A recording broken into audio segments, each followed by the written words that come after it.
Olá, eu sou o Thiago Otuki, economista do Clube FI. Estamos em mais uma edição do Clube FI Entrevista. E antes de chamar os nossos convidados de hoje, eu gostaria de deixar aqui alguns recados. Então, se você está gostando das nossas entrevistas, lives e demais vídeos, faça sua inscrição aqui no nosso canal do YouTube. E se você gostar dessa entrevista, deixe seu like, faça seu comentário. Também não deixe de acessar o nosso site, clubefi.com.br. Lá você vai ter a oportunidade de conhecer uma infinidade de ferramentas, conteúdos, relatórios e carteiras recomendadas. E recentemente a gente lançou um plano novo, o FI Data Professional, né, que é um sistema voltado aí para investidores que demandam informações mais específicas dos imóveis que fazem parte aí dos fundos imobiliários. Então, vejam lá todos os detalhes na nossa página de planos de assinatura. E se você está começando agora nesse mercado, também acesse a nossa área educacional.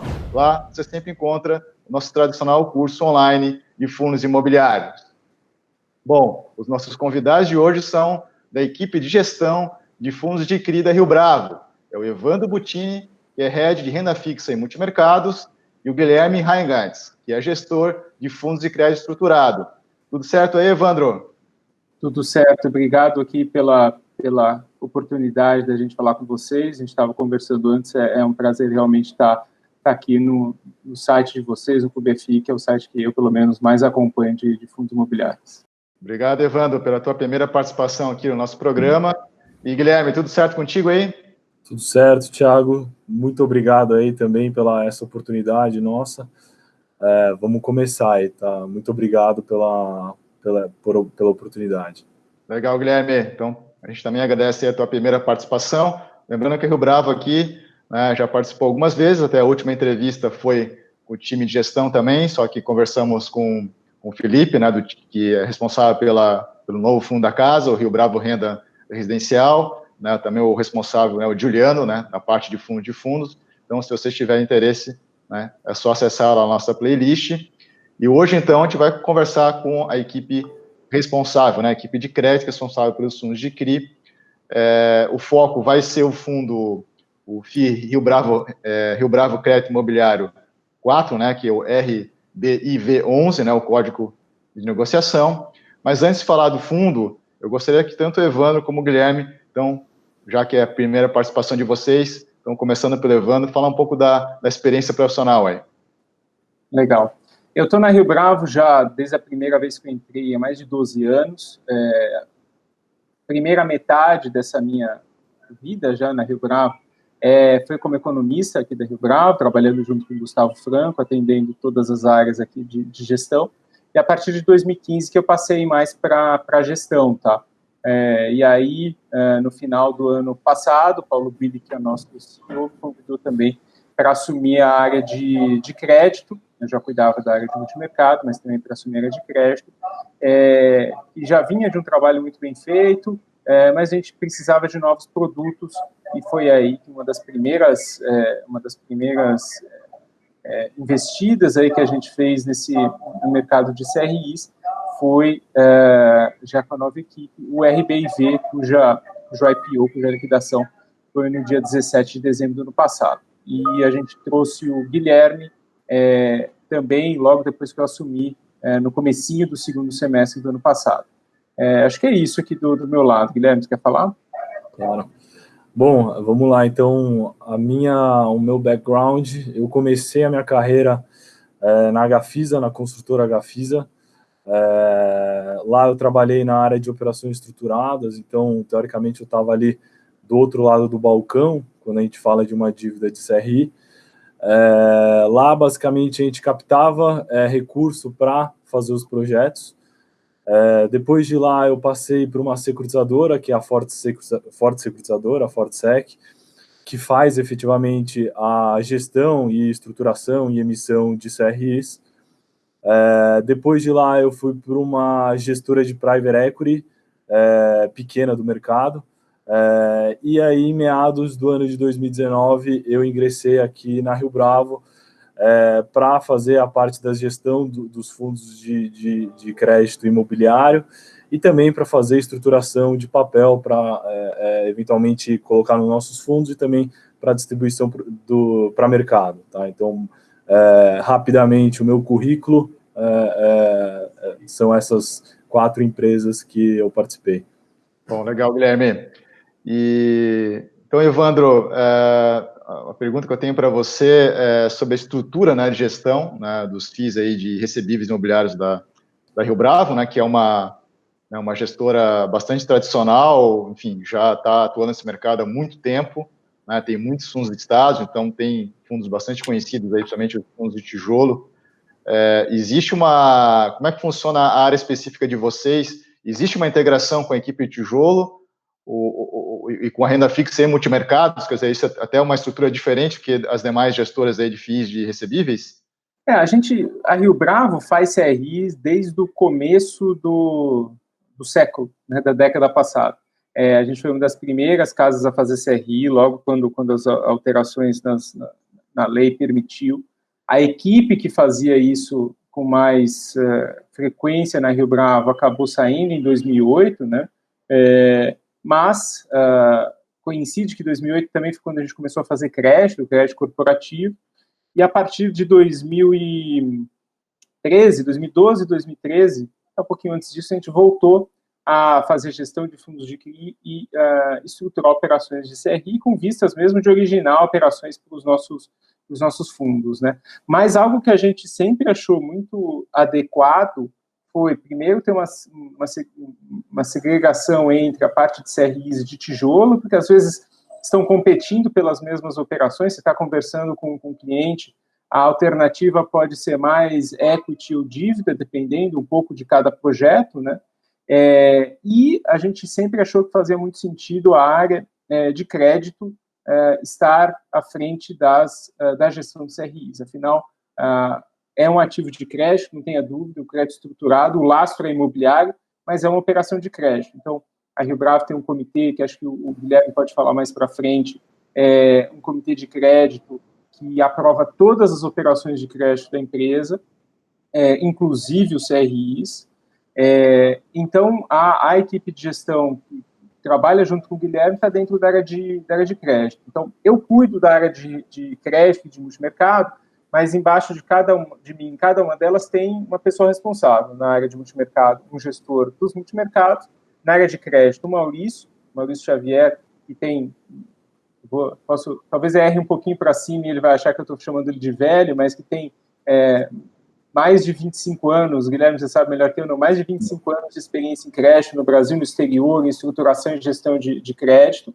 E embaixo do Maurício é o Guilherme, tocando a unidade nossa de CRIs, e tem um outro time fazendo crédito mais corporativo, crédito clean, não estruturado. Então, é um pouco diferente, talvez, de outras gestoras que estejam mais focadas em imobiliário. Nossa estrutura é mais voltada para o crédito, porém, por conta da Rio Bravo ser muito grande, ser muito relevante em fundos imobiliários de tijolo, a gente acaba conversando muito com a Anitta, com o Alexandre, Felipe, Juliano, com todo o time, para conversar de mercado, para pegar impressões das operações, inputs dos modelos, enfim, é um contato bastante próximo mesmo durante a distância física agora da pandemia. Eu converso muito com a Anitta, que é a minha par, e com os outros, com o resto do time de tijolo, sem dúvida nenhuma, tem uma complementariedade muito grande. Bom, legal, Evandro. E Guilherme, então você poderia fazer aí um resumo do fundo, né? Como é que está então de patrimônio, é um fundo novo, né? Enfim, claro, o perfil dele, se é mais high yield, high grade, enfim, os setores da carteira, os indexadores, enfim, para poder conhecer melhor um pouco aí o fundo. Claro, vamos lá. Acho que é importante aqui a gente falar desde o início do fundo. Então, como o Evandro comentou, esse fundo aí teve seu início lá em dezembro de 2019, então agora ele vai fazer aí o seu 1 ano de operacional, né? Foi feita uma emissão de 100 milhões. No nosso estudo de viabilidade lá atrás, a gente tinha uma projeção de alocação aí de basicamente 6 meses. Felizmente, a gente conseguiu aí fazer a alocação um pouco em um período mais reduzido aí, em torno de 2 meses, até menos de 2 meses a gente conseguiu alocar o fundo 100%. E aí, depois, em todo o período de crise, pós-crise, a gente foi fazendo, liquidando novas operações, fazendo algumas movimentações de compra e venda de operações para venda de ganho de capital, e compra e venda de cotas de fundo imobiliário por conta da distribuição desses fundos imobiliários e também por conta do ganho de capital que a gente ganhou na valorização das cotas. Tá? Bom, como está o fundo hoje? Então, a gente fez uma publicação do nosso último relatório referente a setembro nessa semana, no começo dessa semana, falando agora um pouco da fotografia do fundo do último mês de setembro para trás. Então, a gente tinha aí um valor patrimonial do fundo de um pouco mais de 100 milhões e 100 mil reais. O valor da cota patrimonial estava ali perto de R$ 98, R$ 97,73, e o valor da cota de mercado em R$ 83,47. Nesse momento, no último dia do mês de setembro, a gente estava com o fundo aí 99% alocado. Tá? Falando um pouco agora de cada setor dos ativos que a gente tem na carteira. Então, a maior parte do fundo hoje está alocado em loteamento, com 24% dos ativos são loteamentos residenciais. O segundo é varejo essencial, que é 21%, e o terceiro é o logístico, terminando aí em 19%. Sobre indexador, então a gente tem uma carteira de 60% dos ativos atrelados ao IPCA, 26% dos ativos atrelados ao CDI e o restante 13% atrelado ao IGPM. Lembrando aí que a gente teve um grande destaque nesses últimos meses com a crescente do IGPM, né? Então, veio mais de 2% nos últimos 2 meses e no mês de setembro veio 4%. O Evandro me corrija se eu estiver errado. Mas a gente teve aí essas grandes parcelas de IGPM nesses últimos períodos. Sobre grau de risco, né? Então, hoje, a gente tem um fundo que é majoritariamente em ativos atrelados, em ativos high grade, né? Com aquela qualidade de crédito superior, né? Excelente qualidade de crédito, e aí os 29% do fundo são em ativos mais high yields, em ativos com uma carteira de créditos mais pulverizadas, que acabam sendo aí classificados como high yield. Tá? Então, hoje o nosso fundo está balanceado em 70-30, basicamente, 70-29, o resto é caixa. Falando um pouco agora de localização, né, como o fundo está localizado por cada ativo em toda a região do Brasil. Então, hoje a gente tem basicamente 33% do fundo que os ativos lastros da operação são em São Paulo, tá? Os outros, em segundo lugar vem o Ceará, que a gente tem 2 operações lá, aí vem com 21%.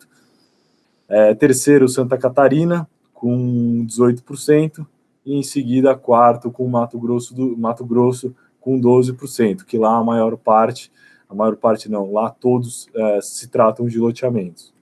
Tá? Então, basicamente, contando um pouco aí do perfil de alocações no último dia do mês de setembro, a gente está com essa fotografia. Bom, legal, Guilherme. E hoje a gente tem muitos fundos listados, né, de recebíveis imobiliários no nosso mercado. O objetivo do fundo da Rio Bravo não tem uma estratégia específica, né? Tem alguns fundos já hoje no mercado bem focados, né? Como é o caso que você falou, né? Fundos com foco em pulverizado, enfim, o loteamento. A proposta da Rio Bravo com esse fundo é não ter uma estratégia específica, ser um fundo mais geral que entraria na carteira aí, a princípio, de qualquer investidor, né? Isso.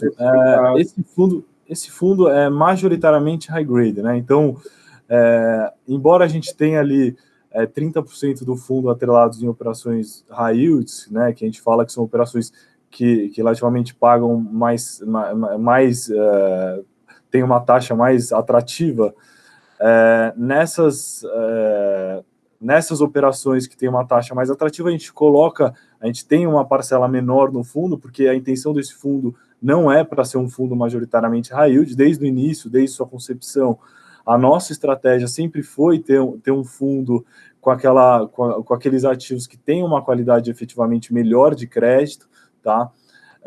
Porém, a gente sabe que na contraparte tem aquele investidor que quer um dividend yield legal ali no final do mês. Então, a gente, desde o começo, a gente segue com esse grau de risco de 70-30, e a gente segue com isso por conta única exclusivamente também para aí no final do dia o investidor ter uma receita mais atrativa, tá? Então, depois, se você quiser, a gente fala um pouco dos resultados, mas a gente teve aí um dividend yield, quando a gente coloca ali na cota patrimonial nesse mês de setembro, basicamente de 0,55, que está perto de 7% ao ano, quando a gente analisa, e quando a gente olha para a cota de mercado, a gente tem um dividend yield aí de 0,65, perto de 8% quando a gente analisa. Então, a gente, embora esteja entregando esse resultado bom, né, a gente ainda tem uma parcela o fundo é majoritariamente high grade, então os ativos que tem dentro dele são ativos de excelente qualidade, e a gente consegue entregar um resultado bom com esses ativos, tanto high grade como ativos high yield. O Evandro, quer complementar, hein? Essa queda 70-30 é exatamente o que a gente se propôs desde o começo do fundo e é o que a gente quer manter. Essa 70% high grade, 30% high yield é o limite máximo que a gente quer ter de high yield e a gente está nesse limite atualmente. Bom, legal. E, Guilherme, eu até vi o relatório de vocês, tá um relatório com informações ricas aí, né? Enfim, um layout bem interessante para o investidor ler. E falando um pouco da carteira especificamente, né, de crise, até não são tantos, né, acho que são 15, né, atualmente. 15, exatamente. Queria que você falasse aí das principais posições. Eu vi ali que tem, por exemplo, o Pão de Açúcar, né, enfim, e um pouco também da base, assim, um pouco da base da estratégia também ativa do fundo, se vocês também conseguem gerar bastante oportunidades aí. Eu sei que o fundo é novo, né, mas se a ideia também é gerar bastante oportunidades aí no mercado secundário.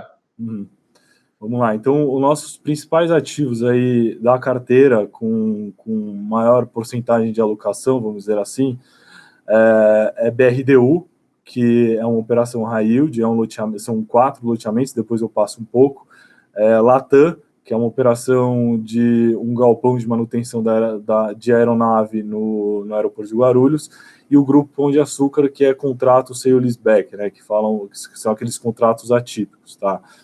A nossa base de estratégia, a gente tem movimentado muito a carteira. Se você for pegando nossos últimos relatórios que a gente mandou e a gente vem aperfeiçoando mês a mês o nosso relatório, a gente consegue ver aí que a gente teve muita movimentação de ganho de capital, tanto de fundos imobiliários como em CRIs.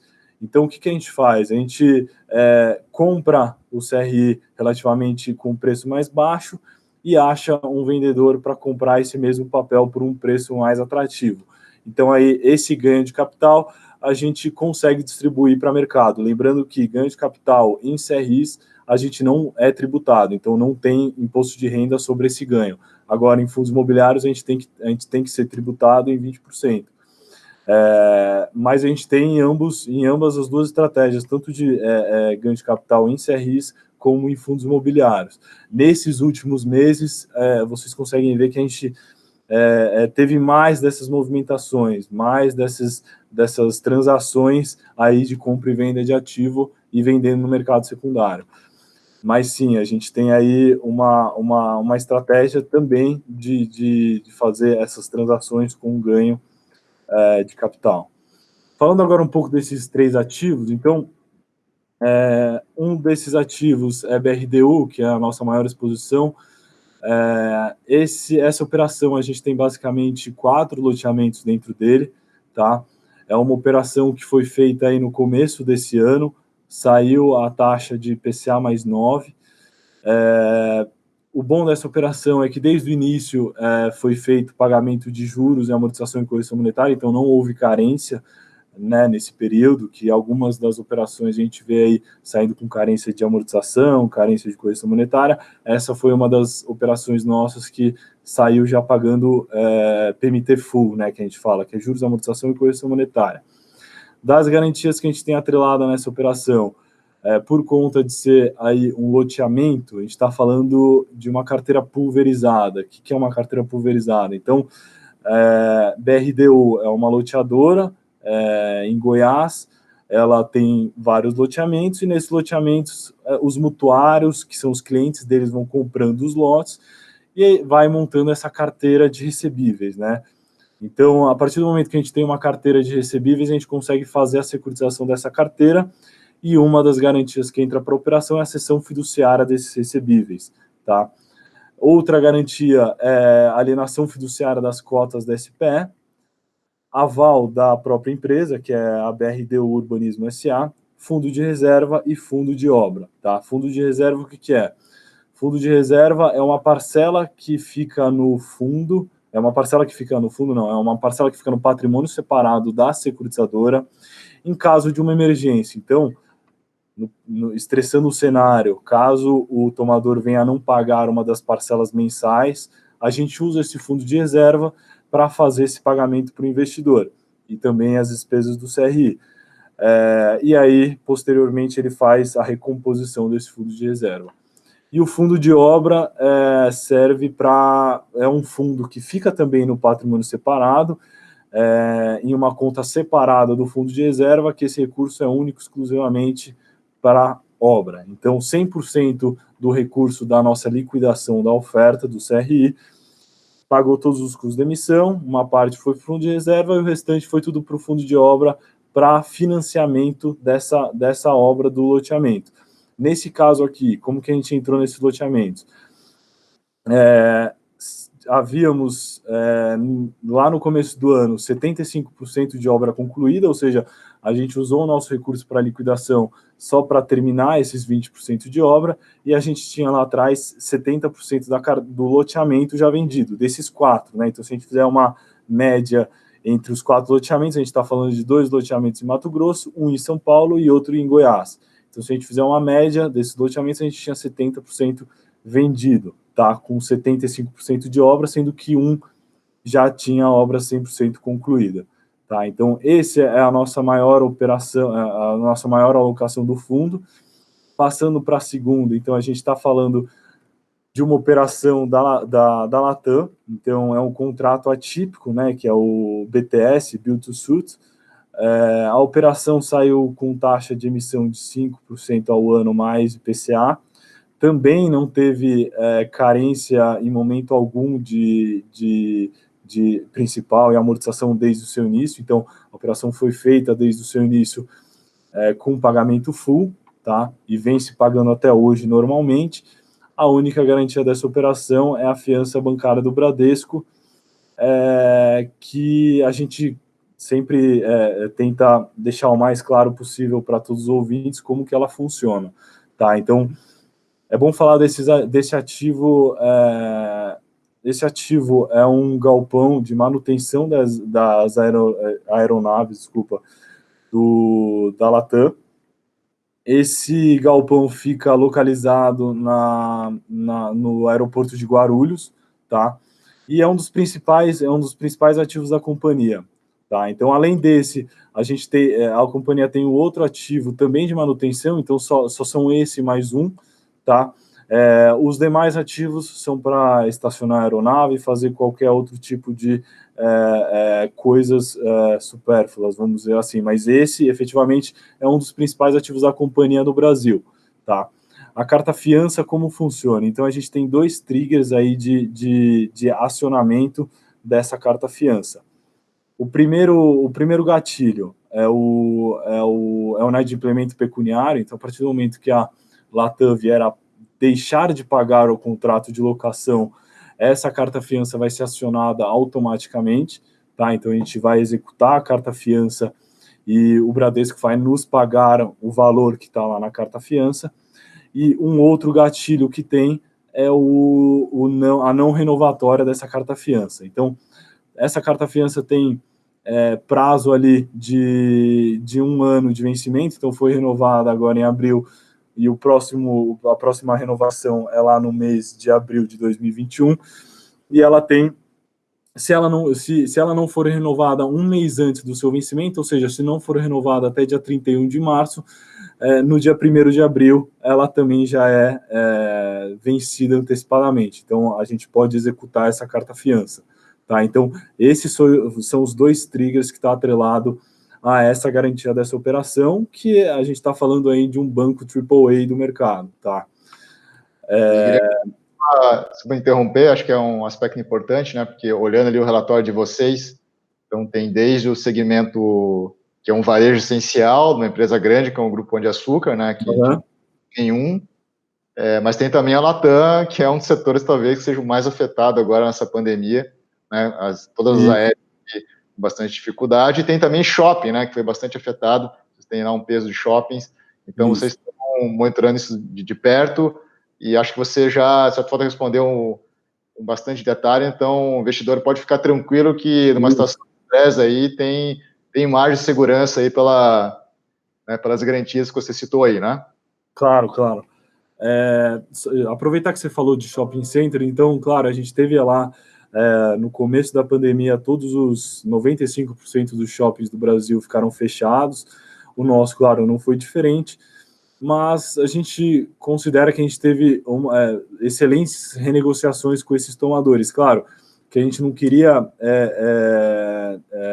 prejudicá-los, né, porque assim todo mundo estava passando por uma crise, mas no final do dia a gente conseguiu se acertar com todos, fizemos umas renegociações super boas, tanto é que a gente até publicou em alguns fatos relevantes aí alguns meses atrás, mas tiveram os impactos, ficaram fechados. Nesse momento já está tudo em normalidade, claro que com NOI, né, que eles falam em shopping, que não está 100% quando se compara ano contra ano, claro, mas assim, a gente já pode considerar que esteja 70%, 80% como quando comparado no ano passado, tá? Então, claro que foi um dos setores que mais foram impactados, esses de shopping center.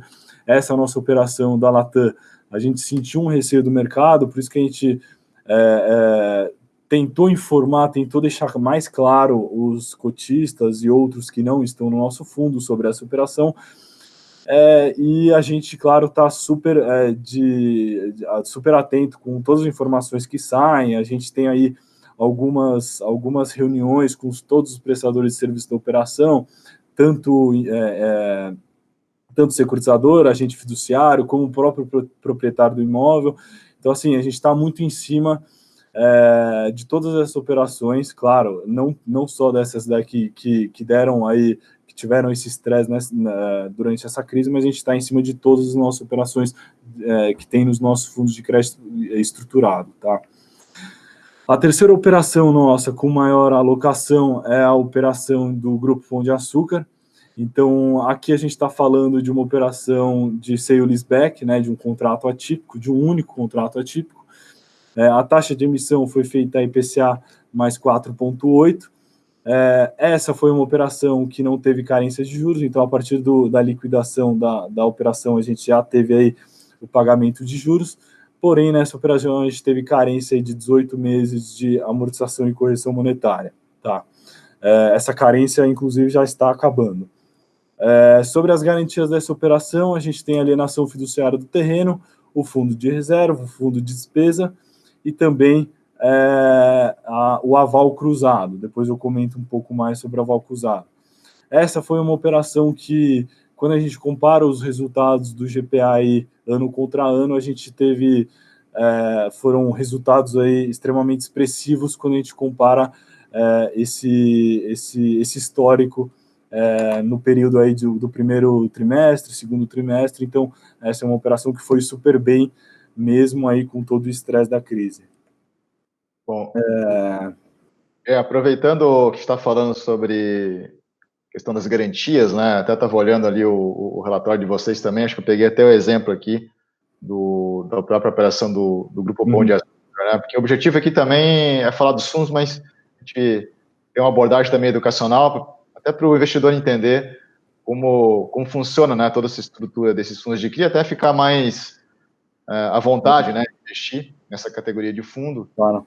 É bem interessante, queria que você explicasse para a nossa audiência como é que são essas camadas de garantias, né? Por exemplo, ali no Grupo Pão de Açúcar tem a alienação fiduciária do imóvel, cessão dos recebíveis, aí tem o fundo de despesa, o fundo de reserva e esse aval cruzado. Quer dizer, se acontecer algum evento ali, né, de crédito, enfim, como é que é? É uma sequência?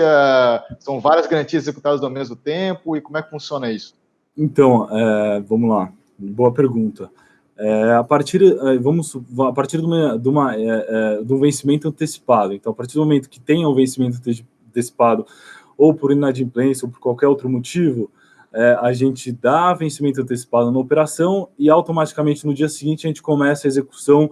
Não tem uma cascata de execução, mas a gente pode executar todas no mesmo momento. Então, falando dessas garantias. Então, primeira, alienação fiduciária de imóvel, que é o que é mais comum em todas as operações de CRI. Como funciona a alienação fiduciária de imóvel? A alienação fiduciária de imóvel nada mais é do que uma garantia real.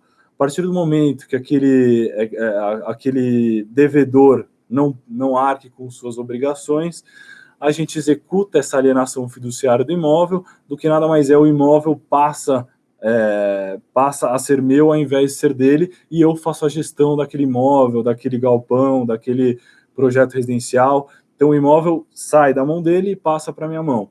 A mesma coisa quando a gente está falando aí de alienação fiduciária das cotas da SPE. Então esse imóvel, na maioria das vezes, nas nossas operações que a gente faz, o imóvel fica embaixo de uma SPE, e para a gente ficar com todas as garantias, a gente executa tanto o imóvel, que é uma garantia real, como a SPE, que seria uma empresa, né, de propósito específico. Então, a gente executa a empresa, fica dono da empresa e dono do imóvel para conseguir operar aquele imóvel da melhor forma que a gente julgar. Tá? Quando a gente está falando de uma operação de cessão de recebíveis, né, de um loteamento, de uma incorporação residencial, que tem aquela carteira muito grande de recebíveis, que tem aqueles mutuários pagando mensalmente o seu lote, mensalmente a sua unidade residencial, a gente faz a garantia de cessão fiduciária. O que é isso? A partir do momento que esse contrato passa a existir, todos os recursos que estão nesse loteamento, nessa incorporação de receita desses clientes, caem no patrimônio separado da securitizadora. Tá? Então, esses recursos passam, não caem mais na empresa do tomador, começam a cair diretamente na conta da securitizadora, tá? Que tem o dever fiduciário de fazer a gestão desses recursos.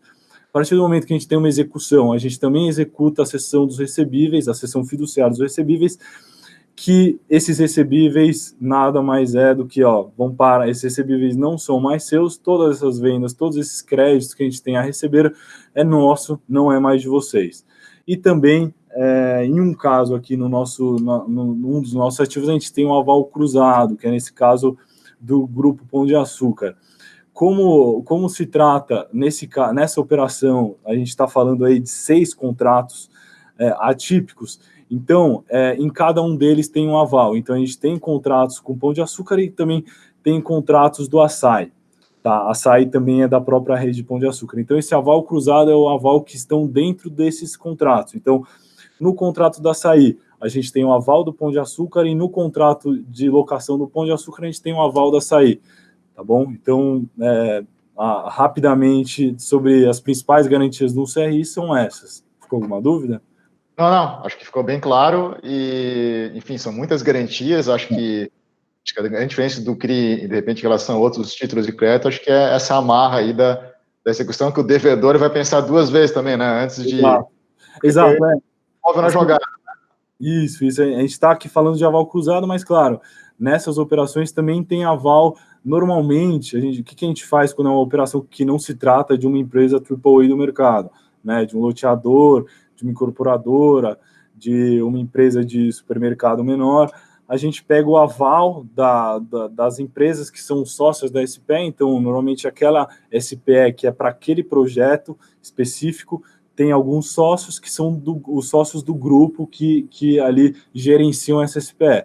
Então, o que a gente faz? A gente pega o aval desses sócios, se for pessoas jurídicas, a gente pega o aval dessas empresas, se for pessoas físicas, a gente pega o aval desses sócios, tá? O que é uma segurança a mais para a operação, né? Porque todos aqueles caras vão estar mais espertos, mais ligados com o projeto, com o andamento do projeto, com o andamento da dívida também no final do dia. Bom, interessante. Antes de chamar de novo o Evandro, então, mas Guilherme, na prática, né, enfim, acho que a nossa audiência já entende, né, esses conceitos do que é o high yield, o high grade, né? Vocês falaram, o fundo da Rio Bravo é 70% high grade, né, com um nível de risco menor, mas na prática, o que é um high yield e um high grade? Quer dizer, ele está mais vinculado à qualidade de crédito daquela empresa, tipo, o Grupo Pão de Açúcar, ele tem uma qualidade de crédito boa, ou na garantia, porque às vezes você pode ter uma empresa com uma boa qualidade, mas aí não tem garantias boas, né? Como é que funciona esse equilíbrio para determinar, não, isso aqui é high yield, isso aqui é high grade? Excelente. Eu acho que acho que seria melhor eu passar como que funciona o nosso processo de investimento, aprovação de crédito, comitê, porque eu acho que a partir do momento que a gente começa essas análises e faz ali o rating interno, que é uma das últimas coisas, a gente faz essa classificação entre crédito. Então, na nossa visão aqui, não é só qualidade de crédito e garantias, tem muito mais coisa ali para a gente classificar o risco efetivamente da operação. Então, falando um pouco do nosso processo de aprovação de crédito e comitê de investimento.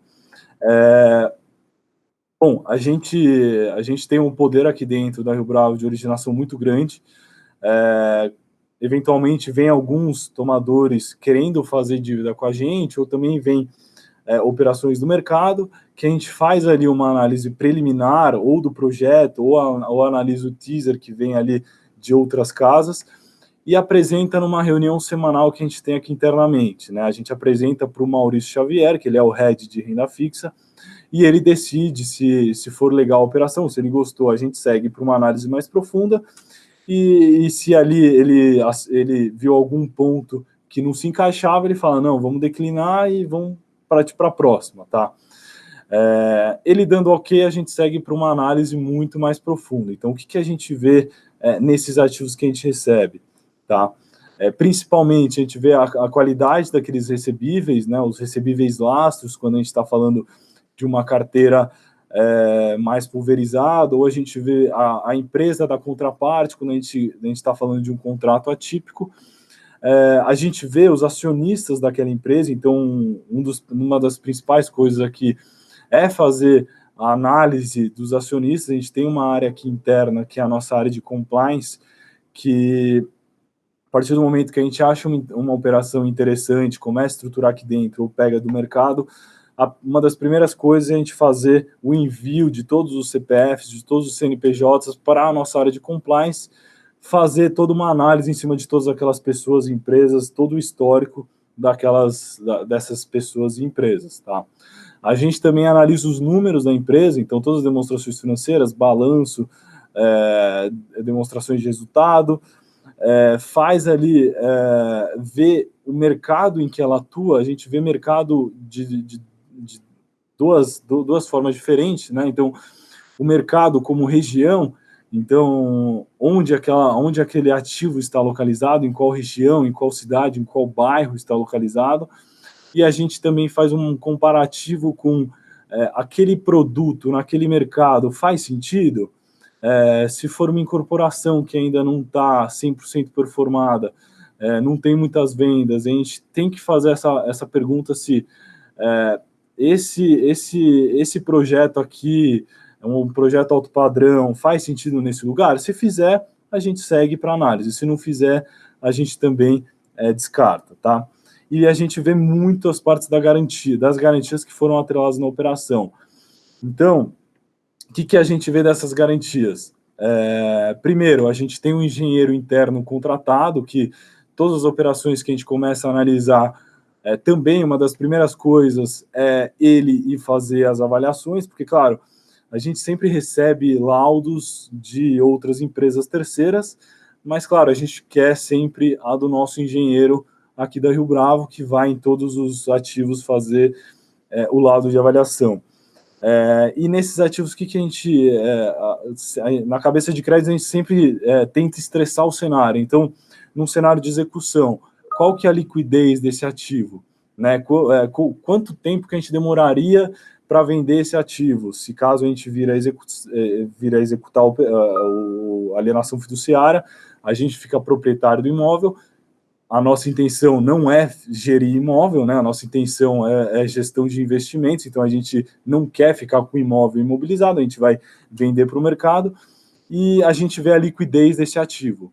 A gente sempre tenta estressar o cenário fazendo uma venda forçada, então quando a gente está falando de um imóvel aí de 100 milhões, a gente considera eles nos nossos modelos um valor de 70 milhões, a gente dá aí 30% de deságio, então sempre considera 70% do valor do imóvel que no laudo do nosso engenheiro sai. Então, se no laudo do nosso engenheiro sai 100 milhões, a gente considera 70, tá? Que mais? E também as garantias acessórias. Então, quando a gente está falando de uma operação, de uma incorporação que ainda está muito embrionária, a obra, as vendas ainda não foram, não tem ainda uma carteira muito grande de vendas, a gente fala para o tomador, olha, desse jeito a operação não para em pé, porém a gente consegue seguir com o deal se você conseguir colocar mais garantia adicional. Então, desculpa, são aquelas garantias que não fazem parte do lastro. Então, se for uma incorporação residencial, são garantias que não estão ali dependendo dessa incorporação, são outros ativos daquele mesmo tomador, ou terrenos, ou outros imóveis residenciais, corporativos. Então, a gente sempre tenta ir para essas garantias acessórias, tá? Então, em cima de todas essas informações dessa análise de crédito, a gente também faz uma análise qualitativa e quantitativa de todas essas operações que entram.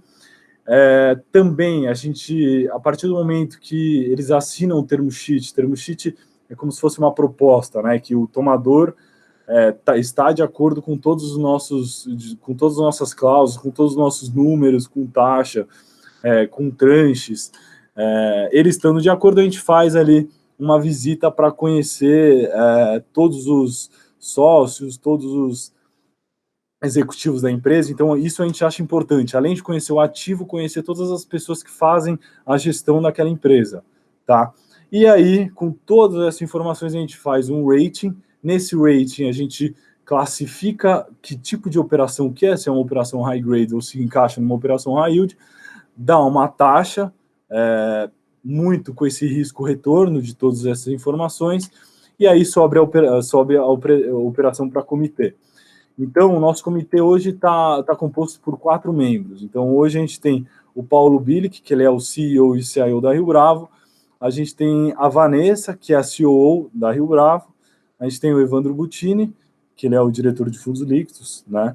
E o Sérgio Brandão, que ele é o head de infraestrutura da Rio Bravo. Então, a gente tem esses 4 membros e para aprovação a gente precisa de pelo menos 3, tá? Então, pelo menos 3 precisam estar de acordo com aquele pitch que a gente vai subir para o comitê de investimento.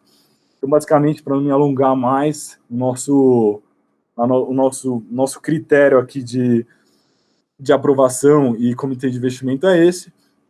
A nossa análise é baseada em todas essas informações. Com todas essas informações, com todas as nossas análises, a gente consegue determinar qual que será a classificação de risco da operação, se é uma operação high grade ou se é uma operação high yield. Claro, chegar na taxa também. Bom, legal, Guilherme, você fez uma aula aí bem rápida, né, relativamente rápida, sobre estruturação de crédito, e para o investidor entender que não é só o Evandro e o Guilherme que estão ali estruturando, tem toda uma equipe e é disciplinar, quer dizer, você realmente fica claro que uma estruturação de crédito dessa, para que tenha todas essas garantias ali, enfim... inclusive, só para eu complementar... O corpo jurídico tem que ser muito bom, e também até a parte técnica de engenharia também, para avaliar aquele imóvel, por exemplo, que está em garantia, né? Isso. Da área de compliance aqui na Rio Bravo, a gente está com 3 pessoas, e na área de jurídico, me corrija se eu estiver errado, Evandro, são 7 pessoas. Então, principalmente a Vanessa e o Thales, nesse comitê de investimento, eles olham muito as garantias, né? Olham muito aqueles riscos de possível problemas que podem vir a ter. Então, quando a gente liquida uma operação, eles ficam muito no pé do registro das garantias, então não é só liquidar e ter o protocolo, a gente faz um acompanhamento efetivamente do registro, a gente não deixa ali a securitizadora, nem outro player aí da operação tocar, então a gente toca tudo aqui dentro, tudo sobre nossa gestão, desde o seu início, desde a originação até o monitoramento do CRI. Então, legal, Guilherme. E Evandro, voltando para você aí, a gente está tendo um cenário com muitas emissões, né, de recebíveis imobiliários, dos fundos, né, do mercado. Você acha que nesse cenário atual macro, já incluindo pandemia, Selic baixa, enfim, a gente vai ter uma recessão econômica agora esse ano forte, tem tanta demanda de crédito assim para o mercado imobiliário para originar tantas operações? Vamos lá, acho que eu nunca tinha ouvido o Guilherme falar tanto. Deixa eu voltar aqui. Acho que sim, viu, Thiago? Acho que tem demanda por crédito, sim. Pelo que a gente tem visto, com a taxa de juros baixa, muitas empresas estão mais dispostas a se alavancar, né? Crédito no Brasil normalmente era visto com bastante preconceito no passado, menos no setor imobiliário, mas mesmo assim muitas empresas preferiam fazer tudo com equity, né? Com capital próprio de terceiros. Mas com a taxa de juros baixa, as novas empresas estão explorando essa possibilidade. Óbvio que os juros baixos é uma das principais causas.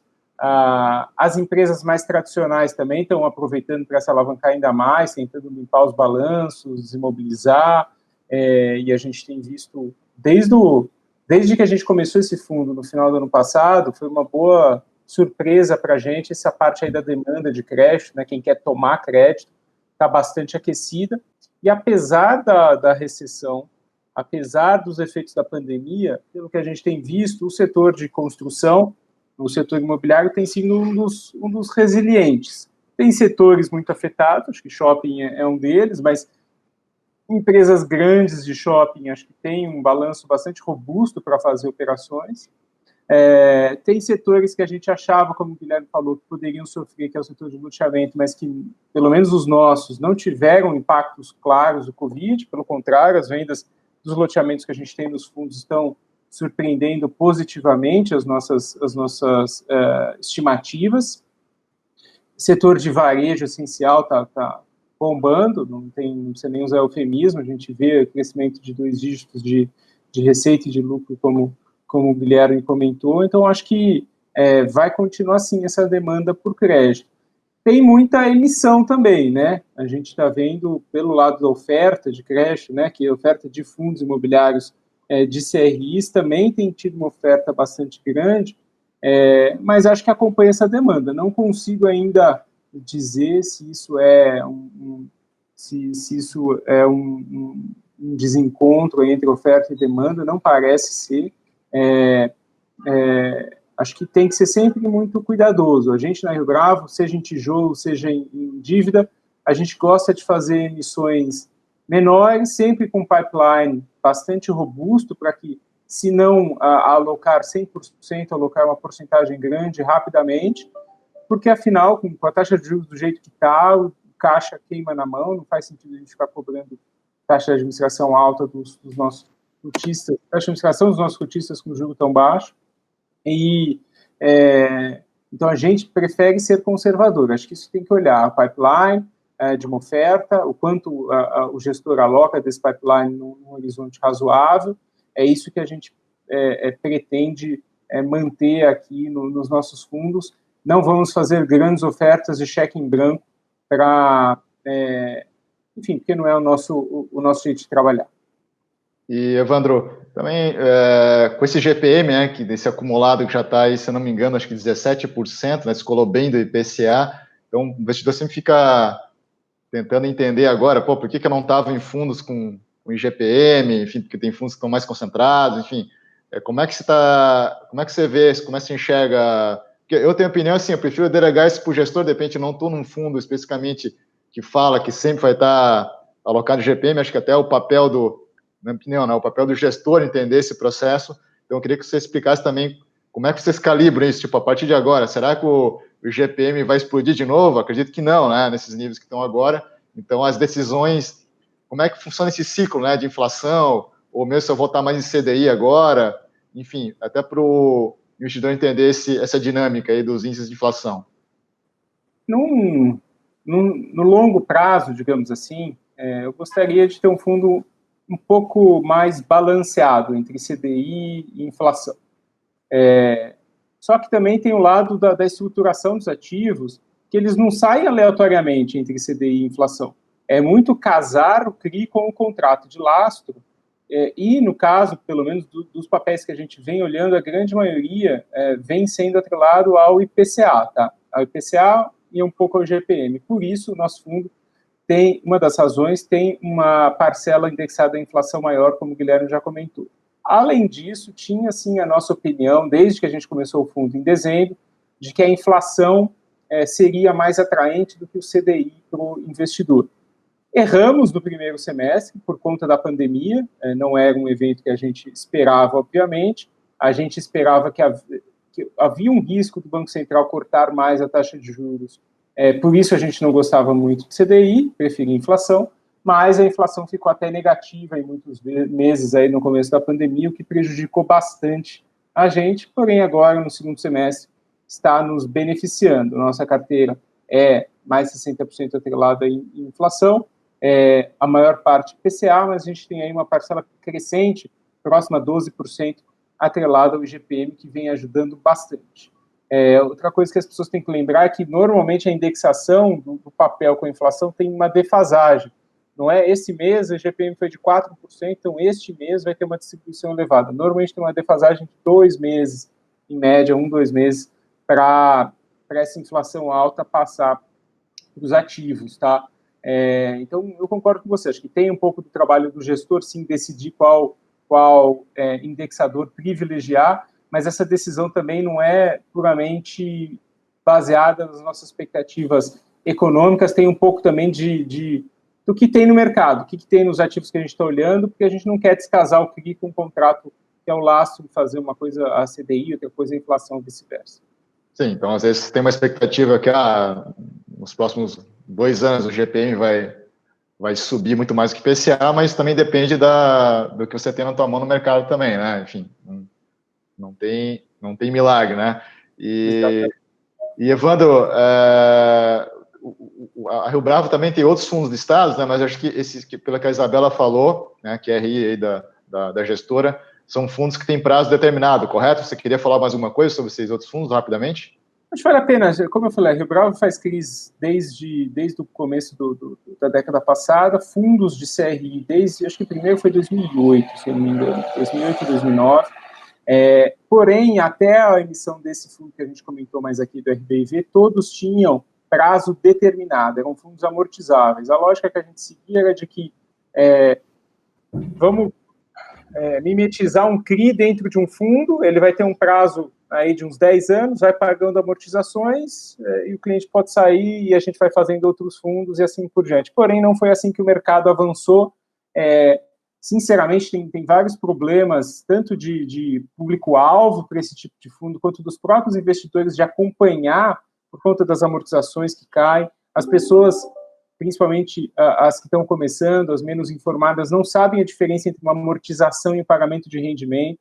Então, sempre que tem pagamento de amortização, algumas pessoas nos procuram perguntando se isso vai se repetir por todos os meses, se vai ser tão alto o pagamento de proventos do fundo como foi nesse mês. Então, a gente já teve bastante questionamentos de cotistas por isso, e a gente preferiu seguir num caminho de fundo de prazo indeterminado, como foi a maior parte dos fundos do mercado. Tá? Acho que a gente planeja fazer fundos amortizáveis no futuro, mas para nichos, para públicos bem específicos. Outros fundos que a Rio Bravo tem, o CRI 1 já se encerrou no ano passado, ainda tem algumas pendências, mas se encerrou no ano passado com um retorno por volta de 120% do CDI, isento de imposto de renda. Foi um período que o CDI ficou em 2 dígitos, então o fundo ficou também acima disso, um pouco abaixo do nosso benchmark, mas um retorno bastante positivo. Tem o Rio Bravo CRI 2, que tem mais alguns anos de vida, tem baixíssima liquidez, já está com PL bastante baixo, mas são fundos high yield, em sua maioria, tá? O terceiro fundo é o BB Recebíveis. Esse não tem nenhuma liquidez no secundário, não adianta olhar, esse é para o público institucional que a gente fez. O BB foi distribuidor e a Rio Bravo é gestor desse fundo.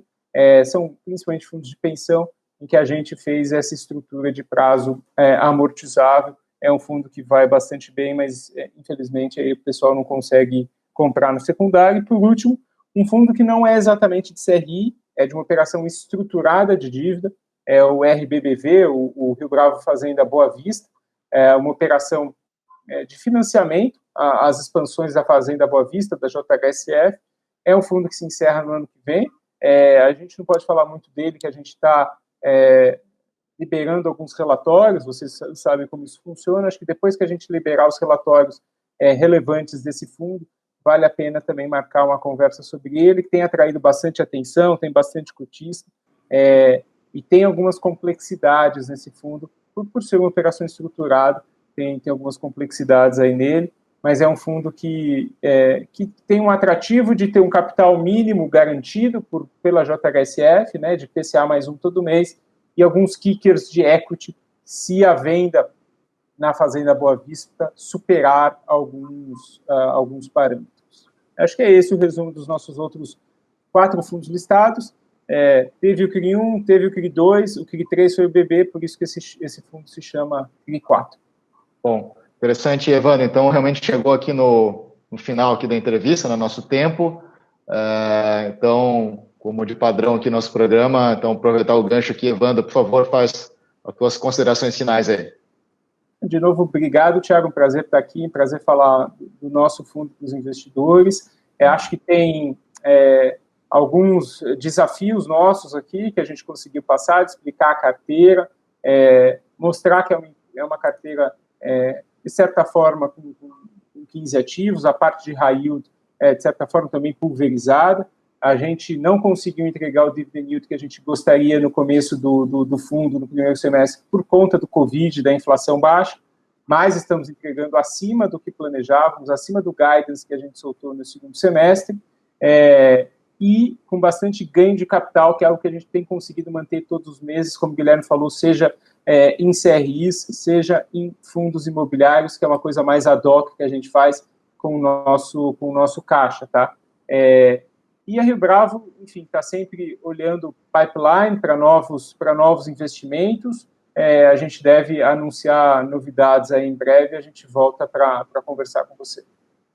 Bom, legal, Evandro. Então, antes de passar a palavra aqui para o Guilherme, então, queria agradecer aqui também a Isabela da RI por ter nos ajudado aqui na produção dessa entrevista. Lembrando também a nossa audiência que a Rio Bravo é parceira do Clube FI já há bastante tempo, no Espaço RI, então qualquer dúvida que vocês tenham, pode ir lá diretamente no nosso site, fazer essa pergunta. E também, quem tiver interesse, tem um artigo bem interessante no nosso blog, que foi publicado aí recentemente, de autoria aí do Evandro e do Guilherme. Então, é só acessar lá o nosso blog. Então, Guilherme, por favor, suas considerações finais. Bom, eu vou na linha do Evandro, agradeço aí muito.